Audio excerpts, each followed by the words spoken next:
with the new tool Ansible. Okay, so anybody have any idea about Ansible, what we are using, why we have to learn Ansible, and why the Ansible tool is important? Anyone online? Unmute yourself, and if you know anything. To configure for configuration Ansible is of a open multiple source. system. Pramod, yes, Pramod. To configure multiple system at the same time, it reduces time for engineer. That means it reduces time. When we do it GUI thing, it takes time. But if you go through the Ansible, it reduces time for configuration. Okay, Paras. Ansible is open source configuration management, and it is used for install software and configure servers. Okay, so yes, Ansible is a tool or a software or a web server, actually a tool. कोणता tool आहे तर configuration management tool. कोणतं tool आहे? Configuration management tool. आता ते कशासाठी use करतं हे आपल्याला बघावं लागेल. कशासाठी यूज केलं जातं तर सिंपल, आतापर्यंत आपण काय केलं, टेराफॉर्मने इन्फ्रास्ट्रक्चर प्रोव्हिजन केलं, इन्फ्रास्ट्रक्चर क्रिएट केलंय. ओके, तर एकदा इन्फ्रास्ट्रक्चर क्रिएट झाल्यानंतर ना आपल्याला त्या इन्स्टंटच्या आतमध्ये जर एखादी ऍप्लिकेशन इन्स्टॉल करायची असेल किंवा काही चेंजेस करायचे असेल, कुठल्या फाईल्स ऍड करायचे असेल किंवा काही सॉफ्टवेअर अपडेट्स करायचे असेल, तर या सगळ्या प्रोसेससाठी एक टूल यूज केला जातो. तो कोणता टूल असणार? Ansible. आणि ही पूर्ण प्रोसेस काय असते? कॉन्फिगरेशन प्रोसेस असते. म्हणून या टूलला काय म्हटलं जातं? Configuration management tool inside your infrastructure. जो इन्स्टन्स क्रिएट झालेला आहे त्याच्या आतमध्ये तुम्हाला होऊ शकते समोर जाऊन काही चेंजेस करायचे आहेत कॉन्फिगरेशन्स मध्ये, तर त्यासाठी तुम्ही टूल यूज करणार Ansible. ठीक आहे, तर Ansible बद्दल थोडीफार इन्फॉर्मेशन घेऊ. Ansible is an open source IT automation engine that simplifies cloud provisioning, configuration management and application deployment. तर जे काही छोटे मोठे सॉफ्टवेअर अपडेट्स असेल ते तुम्ही तुमच्या इन्स्टन्स मध्ये अप्लाय करू शकता. आता याचा मेन जो टर्म आहे तो आहे काय म्हणतात, multiple assets configuration. Multiple asset configuration at a time. सिंपलचा टर्म. आता आपल्याला जर आपला एखादा पीसी आहे, एखाद्या ऑर्गनायझेशन मध्ये एखादा पीसी असतो किंवा लॅपटॉप्स असतात, त्या लॅपटॉपला विंडोज 10 वरून विंडोज 11 करायचं, तर एखादा इंजिनियर जाईल आणि त्या एका लॅपटॉपला विंडोज 11 अपडेट करेल, बरोबर. बट असे तर त्यामध्ये 100 लॅपटॉप्स आहेत. त्या कंपनीकडे किती लॅपटॉप्स आहेत? 100, हंड्रेड्स ऑफ लॅपटॉप्स अवेलेबल आहेत. पण त्या हंड्रेड्स ऑफ लॅपटॉपला तो पर्टिक्युलरली स्पेसिफिकली जाऊन अपडेट करणार का? नाही. तो काय यूज करणार? Ansible सारखा टूल यूज करणार.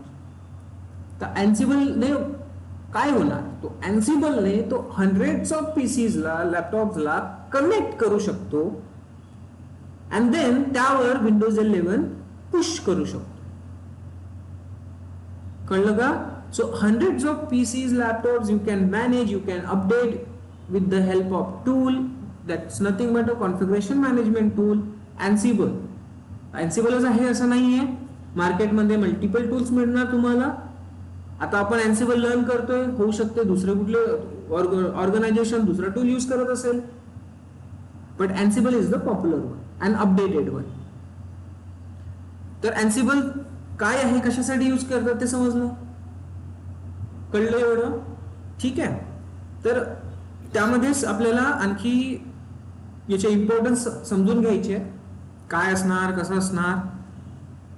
तर सर्वात आधी तर Ansible हा एकच टूल आहे असं नाहीये कॉन्फिगरेशनसाठी. Ansible अल्टरनेटिव्ह जर तुम्ही बघितले तर अल्टरनेटिव्ह मध्ये तुम्हाला दिसेल पपेट सारखं टूल, शेफ सारखं टूल. शेफ हे नाव पण ऐकलं असेल, शेफ. ठीक आहे, शेफ काय असतो? हॉटेल मधला शेफ. त्याचं काम काय असते? 100 लोकांसाठी डिशेस बनवणे असतं ना. पपेटचा एवढा अर्थ नाही सांगू शकणार मी. ठीक आहे, अँसिबल काय करतो, तर अँसिबल पण आपला मल्टी कॉन्फिगरेशन साठी यूज होतो. तर अल्टरनेटिव्ह मध्ये इथे दिलेलं आहे का, बघूया आपण. पपेटचं नाव दिसतं इथे. टेराफॉर्मचा यूज करू शकतो, बट टेराफॉर्मने खूप क्रिटिकल जातं ते थोडं. ठीक आहे. आणि वेगवेगळे नाव द्यायला पाहिजे होते, पण इथे दिसत नाहीये. ठीक आहे, तुम्ही बघू शकता वेगवेगळे टूल्स इथे दिसतं या इमेज मध्ये. तर शेप आहे, पपेट आहे, अँसिबल आहे, स्टॅक्स आहे, आणखी मल्टिपल टूल्स जे की यूज करतात. शेप आता हा ओल्ड झालेला आहे, माझ्या कंपनीमध्ये पपेट यूज होतो, अँसिबल पण यूज होतो. कशासाठी यूज करतात ते समजलं. ठीक आहे, तर आता याचे काही बेनिफिट्स बघू. बेनिफिट्स मधलं पहिला बेनिफिट्स की तुम्ही मल्टिपल टर्म्स यूज करू शकता. मल्टिपल काय ऍसेट लॅपटॉप और डेस्कटॉप तुम्ही कॉन्फिगर करू शकता. तर यामध्ये आता बेसिक काही पॉइंट्स मी इथे काढून ठेवलेले आहेत, ते आपण बघू. It's a provisioning and configuration management tool ते झालेलं आहे. Server configuration and infrastructure configuration आपण करू शकतो. आता मी जेव्हा इथे बोलतोय की हा 100 ऑफ पीसीस ला कनेक्ट करणार, बट कशा थ्रू करणार. जेव्हा आपल्याला एखाद्या पीसीचा ऍक्सेस घ्यायचा आहे, तर आपण काय करतो आपण एनिमन, प्रमोद, आनंद, ज्यांना पण आयडिया असेल, SSH घेतो. सर्वात आधी आपण आपल्या मशीनचा काय करणार, SSH घेणार. AWS इन्स्टन्सचा पण आपण काय करतो, SSH घेतल्याशिवाय काम करू शकतो का त्यामध्ये, नाही करू शकत. तर अँसिबल सुद्धा SSH वर काम करणार. अँसिबल त्या पूर्ण आता आपल्याकडे EC2 इन्स्टन्सेस आहेत असं कन्सिडर करत, त्या इन्स्टन्सेसचा तो ऍक्सेस घेणार युझिंग SSH अँड देन त्यामध्ये जे काही आपल्याला काम करायचं आहे ते तो काम करणार कॉन्फिगरेशन मध्ये. एवढं आलं लक्षात. ठीक आहे, तर इथे तेच पॉइंट मी लिहिलेले आहेत आणि थोडे सिंपल वेने लिहिलेले आहेत जेणेकरून तुम्हाला समजेल. So Ansible support push based mechanism and works on 22 port number. आता हे समजून घेणं आवश्यक आहे. What is push based mechanism. Push based mechanism दोन टाईपचे मेकॅनिझम असतात, एक पुल असतो आणि एक पुश असतो. आता या दोघांमध्ये अंतर काय असतं. सिंपल एक्झाम्पल, आपण सिम कार्ड यूज करतो हा ना, आयडिया, वोडाफोन, जिओ असते ना. तर आपला जेव्हा रिचार्ज संपत असतो, आपल्याला एक मेसेज येत राहतो. कोणता मेसेज असतो तो, your recharge is going to be expired, please recharge now, if you done already ignore this, असा एक मेसेज येतो का. आपण मागितलं का जिओला, आपण मागितलं का त्याला की रिक्वेस्ट टाकून ठेवली होती की बाबा मला रिमेंबर दे, रिमाइंडर दे, नाही. आपण असं काहीही केलेलं नाहीये. तरी सुद्धा तो मेसेज जेव्हा पण रिचार्ज संपायचा असेल त्याच्या 7-8 दिवसापासून सुरू होऊन जातो. तर जिओ काय करतो, जिओकडे सगळ्यांचे नंबर असणार आहे, आपल्या सर्वांचे नंबर त्यांच्याकडे अवेलेबल आहेत.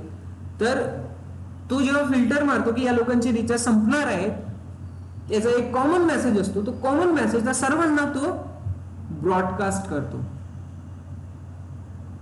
पुश करतो. सर्वांच्या फोनवर तो एकच मेसेज पुश करतो. पुश करणं म्हणजे वन वे कम्युनिकेशन. समजलं. टेलिफोन हे बघितलं तुम्ही, रेडिओ, मोदी की मन की बात मालूम आहे ना. हा, तर मोदी एकटा काय करतो, बोलत असतो आणि बाकी सगळी पब्लिक ऐकत असते. त्याला म्हटलं जातं पुश बेस मेकॅनिझम. तो स्वतःचा व्हॉइस थाउजंड्स ऑफ लोकांपर्यंत पुश करतो. समजलं. बट हा जो एक्झाम्पल आहे सिम कार्ड वाला, एक मेसेज वाला, हा आपल्याला इम्पॉर्टंट आहे. जर हा समजला की तो मेसेज आपल्याला कसा येतोय, तर तो येतोय पुश बेस मेकॅनिझम वर.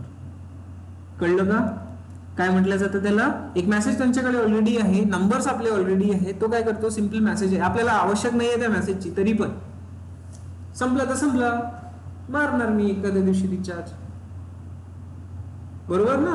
हा, तर हा जो प्रोसेस आहे हा असतो पुश बेस मेकॅनिझम. कळलं का. हा, तर ह्या जो हा जो प्रोसेस आहे हा असतो पुश बेस मेकॅनिझम. कळलं का. हा, तर ह्या जो हा जो प्रोसेस आहे हा असतो पुश बेस मेकॅनिझम. कळलं का. हा, तर ह्या जो हा जो प्रोसेस आहे हा असतो पुश बेस मेकॅनिझम. कळलं का. कळलं? ठीक आहे. दुसरा असतो पुल बेस मेकॅनिझम. दुसरा कोणता असतो? पुल बेस मेकॅनिझम. आता तो पण तुम्ही समजून घ्या. एखाद्या वेळेस एखाद्या ठिकाणी तुम्ही लॉग इन करता, एखाद्या ऍप्लिकेशन मध्ये लॉग इन करता किंवा ऑथेंटिकेशन प्रोसेसेस असतात. तुम्ही काय करता, तुमचा मोबाईल नंबर टाकताय आणि मोबाईल नंबर टाकल्यानंतर काय होईल, ओटीपी येतो. सेंड ओटीपी म्हणतो आपण, राईट? जनरेट ओटीपी म्हणतो. तो जनरेट ओटीपी आपण स्वतः करतो, आपण मागतोय त्याला ओटीपी दे मला, तो पुल करतोय आपण message. So that's process nothing but what, a pull base mechanism. आपण स्वतःहून पुल करतोय ना. कळलं का? तर ह्या दोन टाईपच्या प्रोसेसेस असतात, पुश बेस मेकॅनिझम आणि दुसरी पुल बेस मेकॅनिझम. आणि अँसिबल कोणत्या मेकॅनिझमवर काम करतं? Push base mechanism. कोणता प्रोटोकॉल यूज करतं? SSH यूज करतं. पोर्ट नंबर काय? 22. SSH बद्दल कोणाला काही कन्फ्युजन आहे? SSH करून बघितलेलं आहे. भरपूर साऱ्या आपण मशीन्स क्रिएट केल्या AWS मध्ये. आपण काय करतोय, त्याचा ऍक्सेस घेतोय आणि त्यावर वर्क करायला सुरू करतोय. करेक्ट ना? तर हे सगळं पॉसिबल SSH थ्रू होतं. ओके. सो अँसिबल हा ऍक्च्युली आता SSH वर काम करतो. ठीक आहे. देन यामधले काही की पॉइंट्स इथे तुम्हाला दिसेल, ते आपण जसं जसं आपण अँसिबल मध्ये लर्न करत जाणार तसं तसं आपण बघू. तर अँसिबल हा आहे रेड हॅट कंपनीचा. कोणाचा आहे? रेड हॅट कंपनीचा. Red Hat is the owner of your Ansible. कुठेतरी त्यांनी इन्फॉर्मेशन द्यायला पाहिजे.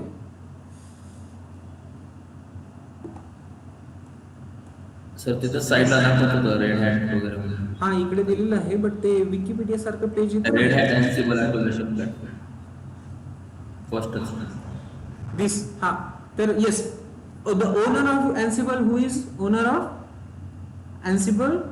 Red Hat company. ठीक आहे. आता ही जी रेड अँसिबल लिहिलेलं आहे, हा अँसिबल कोणत्या लँग्वेज मध्ये लिहिलेला आहे? आता हो, भरपूर सारे टर्म्स आहेत. टेराफॉर्म किंवा टेराफॉर्म मध्ये आपण कोणती लँग्वेज यूज करतो? हॅशिकॉर्प valley language.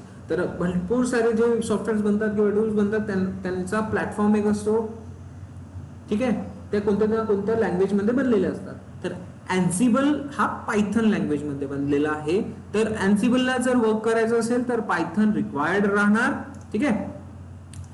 अँसिबल developed with Python, so the Python is the platform to use Ansible. But याची टेन्शन घ्यायची गरज नाहीये. जेव्हा आपण अँसिबल इन्स्टॉल करणार तेव्हाच त्याची पायथनच्या डिपेंडन्सीज वगैरे इन्स्टॉल होतात. तर आपल्याला टेन्शन घ्यायची गरज नाही. बट इफ इन केस तुमचं अँसिबल चालत नाहीये तर तुम्हाला ते पायथनचे डिपेंडन्सीज वगैरे चेक करावे लागेल. क्लिअर आहे? ओके. सो अँसिबल साठी आपल्याला पायथन शिकायला लागेल. काय? कॉन्फिगरेशन साठी वगैरे आपल्याला पायथन शिकायला लागेल? नाही नाही नाही, काही नाही. पायथन शिकायची गरज नाहीये. आपण सिंपल यामल लँग्वेज मध्ये लिहिणार. ठीक आहे. हा जो अँसिबल बनलेला आहे हा अँसिबल पायथन मध्ये, त्याच्या डिपेंडन्सीज पायथन मध्ये. पण आपल्याला पायथन शिकायची गरज नाही आहे सध्या तरी. ठीक आहे. Okay. So Ansible modules are nothing but Ansible commands. तर इथे तुम्ही वर्ड यूज करणार अँसिबल मॉड्यूल्स. जे पण आपल्याला अँसिबलच्या कमांड्स वगैरे लर्न करायचे आहेत त्या सगळ्यांना तुम्ही काय बोलणार? अँसिबल मॉड्यूल्स. कळलं? ठीक आहे. आता हे सगळं काम कसं करतं तर मी तुम्हाला आधीच सांगितलं आहे की काय करणार? अँसिबल स्वतःहून एक्सेस घेणार कुणाचा? Multiple host. तर या डायग्राम मध्ये बघा, Ansible connects nodes, pushes small program called modules to the nodes and then remove them when they are done. कळलं? तर या डायग्राम वरून तुम्हाला काय कळतंय? हा असेल तुमचा अँसिबलचा सर्व्हर ज्यामध्ये तुमचा अँसिबल इन्स्टॉल्ड असेल. ठीक आहे.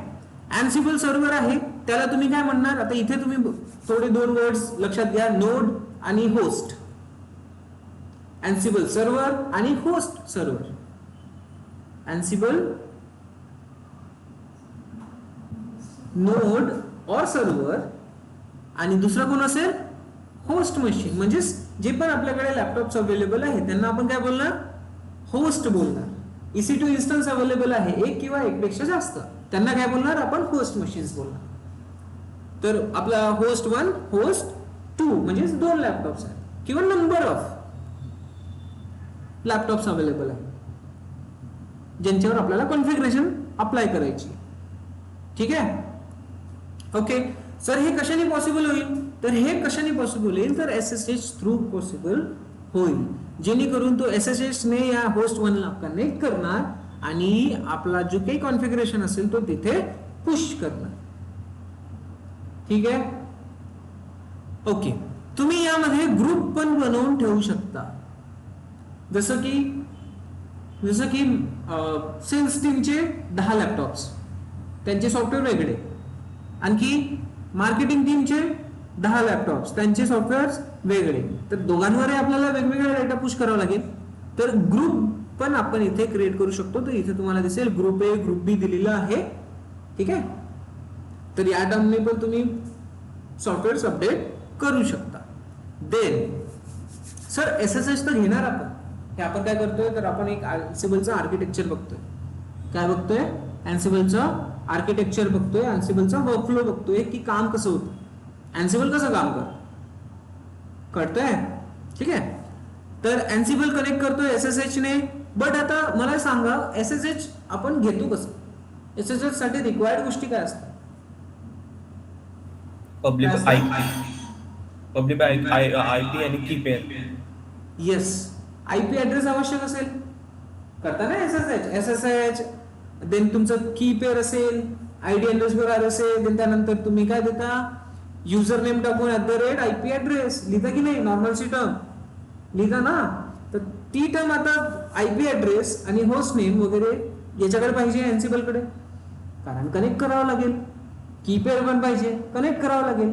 तर की पेअर तर ठीक आहे आपण देऊ, बट IP आणि जो युजर असेल समोरचा, होस्ट नेम जो उबंतू किंवा सेंटोस आपण यूज करतो, सुडो युजर लॉग इन करण्यासाठी, त्याची इन्फॉर्मेशन कुठे असणार, तर तिथे इन्व्हेंटरी फाईल असते. काय असेल, इन्व्हेंटरी फाईल, ज्यामध्ये तुम्ही सेव्ह करून ठेवणार IP ऍड्रेसेस. काय सेव्ह करून ठेवणार, IP ऍड्रेसेस. कळलं. ठीक आहे. तर तुम्हाला ज्या पण मशीनचा ऍक्सेस घ्यायचा आहे त्याचा IP कुठे असेल, या इन्व्हेंटरी फाईल मध्ये. त्याचा युजर कुठे असेल, या इन्व्हेंटरी फाईल मध्ये. आता इन्व्हेंटरी फाईल मध्ये युजर आहे, IP आहे, SSH अवेलेबल करेल तो आणि SSH ने कनेक्ट करेल आणि या मशीनचा ऍक्सेस घेईल. कळलं का एवढं. काय होणार आहे, तर आपण इम्पॉर्टंट टर्म्स बघतोय इथे. ठीक आहे. तर याने तो काय कनेक्ट करणार, कनेक्ट केलाय आपण, बट आता तिथे कॉन्फिगरेशन पास करायची. काय करायची आहे, कॉन्फिगरेशन पास करायची आहे. तर ते पॉसिबल कसं होईल, त्यासाठी आपल्याला काय करावं लागेल, तर कॉन्फिगरेशन लिहावी लागेल, कॉन्फिगरेशन फाईल लिहावी लागेल. त्या कॉन्फिगरेशन फाईलला इथे बोललं जातं प्लेबुक. काय बोललं जाईल, प्लेबुक. आपण टेराफॉर्म मध्ये बघितलं, टेराफॉर्म फाईल बोलतो आपण त्याला, है ना. कॉन्फिगरेशनच फाईल आहे, बट नाव काय, टेराफॉर्म फाईल्स. इथे कॉन्फिगरेशनच फाईल लिहायची आहे, बट नाव काय, प्लेबुक्स. तो टूल बाय टूल जे कॉन्फिगरेशन फाईल असेल त्याला तुम्ही वेगळं नाव यूज करणार. समोर जेव्हा तुम्ही कुबरनेटिस बघणार तेव्हा मेनिफेस्ट बोलणार, डॉकर बघणार त्यामध्ये डॉकर फाईल बोलणार, और डॉकर कंपोज फाईल बोलणार. समजलं. लिहायच्या कॉन्फिगरेशन फाईलच आहे, बट नाव वेगवेगळे. टूल चेंज, नाव चेंज. क्लिअर झालं. तर इथे इम्पॉर्टंट टर्म समजल्या, काय काय आवश्यक असणार आहे आपल्याला Ansible साठी. सर्वात आधी तर मल्टिपल होस्ट असायला पाहिजे आपल्याकडे. आपण एक करू किंवा 2 करू, एक याच्यावर पण आपल्याला प्रॅक्टिस करता येईल. ठीक आहे. देन त्यानंतर याची इन्फॉर्मेशन कुठे असेल, इन्व्हेंटरी मध्ये. ओके. देन कॉन्फिगरेशन फाईल जी लिहिणार त्याला काय बोलणार आपण, प्लेबुक बोलणार. क्लिअर आहे. ओके. एक आणखी असेल, एक आणखी फाईल जे की इथे मेन्शन नाहीये, दुसरी खाली असेल की ते एक आणखी फाईल असते सेटिंग फाईल. आपल्याला काही डिफॉल्ट सेटिंग्स वगैरे करायचे आहे, ज्या डिफॉल्ट सेटिंग्स वगैरे आपल्याला चेंज करायचे असेल त्यासाठी एक सेटिंग फाईल असते इथे. कोणती फाईल असते? Setting file. त्याचं नाव असते ansible.cfg. ansible.cfg म्हणजेच कॉन्फिगरेशन्स. ओके, ठीक आहे, एवढं लक्षात आलं. तर अँसिबल कसं काम करणार, तो कनेक्ट कसा करणार, त्याचे आयपी ऍड्रेसेस कुठे असणार त्या मशीन्सचे, हे एवढं समजलं. तर इथे जे तुम्हाला दिसतील इथे पण तो सांगतोय की मॉड्यूल्स की कंपोनेंट्स मध्ये तुम्हाला त्याच टर्म सांगणार. प्लेबुक. प्लेबुक काय आहे तर human readable configuration script written in YAML that define the desired state of your system. Inventory. Inventory काय असेल तर inventory file detailing the host and groups of server your automation targets. ठीक आहे, इथे थोडस ही लाईन तुम्हाला समजायला कठीण जाईल, बट एवढं लक्षात ठेवा की काय असेल, होस्ट ग्रुप्स यांचे आयपी जे काही आहे ते सगळे कुठे राहणार, इन्व्हेंटरी फाईल मध्ये राहणार. आणि जे आपण लिहिणार त्याला प्लेबुक बोलतोय. आणि इथे ज्या कमांड्स आपण एक्झिक्यूट करणार त्यांना काय बोलतात, अँसिबल मॉड्यूल्स. काय बोलतात, अँसिबल मॉड्यूल. मॉड्यूल आता आपण बघितलेलं आहे ऑलरेडी, आपल्याला आयडिया आहे की अँसिबल जे मॉड्यूल्स म्हणतात ते काय असतात, रियुजेबल असतात. मेन काम टर्म काय त्याचा, रियुजेबिलिटी. कळलं? Okay. Then the most important point, role. आता हे रोल काय असणार, तर आता आपण टेराफॉर्म मध्ये मॉड्यूल क्रिएट करून बघितलेलं आहे, माहिती आहे, क्रिएट केला ना, वेगवेगळ्या टर्म्स लिहिलेले आहेत. इन्स्टन्स साठी सेपरेट फोल्डर, बीपीसी साठी सेपरेट फोल्डर. तर इथे आपल्याला काय करायचं आहे, सेम काम करायचं आहे, बट इथे नाव काय असणार त्याला, अँसिबल रोल. कळलं का? तिथे आपण टेराफॉर्म मॉड्यूल बघितले जे सेपरेट सेपरेट लिहायचे, फोल्डर्स क्रिएट करायचे. इथे पण आपण सेपरेट सेपरेट फोल्डर्स क्रिएट करणार, बट त्याला काय बोलणार, अँसिबल रोल्स बोलणार. कळलं? तर एवढं बेसिक समजलं अँसिबलचं. सर जे टेराफॉर्म मध्ये जे आपण फाईल बनवत होतो त्याला याच्यामध्ये रोल्स बोलतो का? टेराफॉर्म मॉड्यूल जे बनवत होतो त्याला इकडे आपण रोल्स बोलणार. लिहायची पद्धत थोडी वेगळी आहे. इथे पण आपण लिहिणार टास्क, इथे पण आपण व्हेरिएबल फाईल डिफाईन करणार, आणि कसं लिहायचं ते तर आपण बघणारच आहोत. बट इथे फक्त एवढं लक्षात ठेवा की जिथे टेराफॉर्म मध्ये आपण जे मॉड्यूल क्रिएट केले त्याच टाईपचं काम आहे इकडे पण. त्याला काय बोलतात, अँसिबल रोल्स. ओके, ठीक आहे. हा, सो डोंट वरी, एकदम इझी आहे, खूप मजा येईल तुम्हाला. तुम्ही आतापर्यंत इन्स्टन्स क्रिएट केला आहे. आता इन्स्टन्सच्या आतमध्ये काही इन्स्टॉलेशन ते अँसिबल थ्रू कसं करायचं तुम्हाला थोडीशी इंटरेस्टिंग वाटेल आणि मजा येईल. डोंट वरी. आणि कठीण काहीच नाही आहे, खूप इझी आहे, खूपच इझी. ठीक आहे. तर सर्वात आधी आपल्याला काय करावं लागेल, आता अँसिबल इन्स्टॉल करून त्यावर काम करावं लागेल. ठीक. तर इन्स्टॉलेशन साठी नॉर्मलचं अँसिबल इन्स्टॉल आपण सर्च करू आणि अँसिबलचे ऑफिशियल डॉक्युमेंटेशन वर्क करू. अँसिबल इन्स्टॉल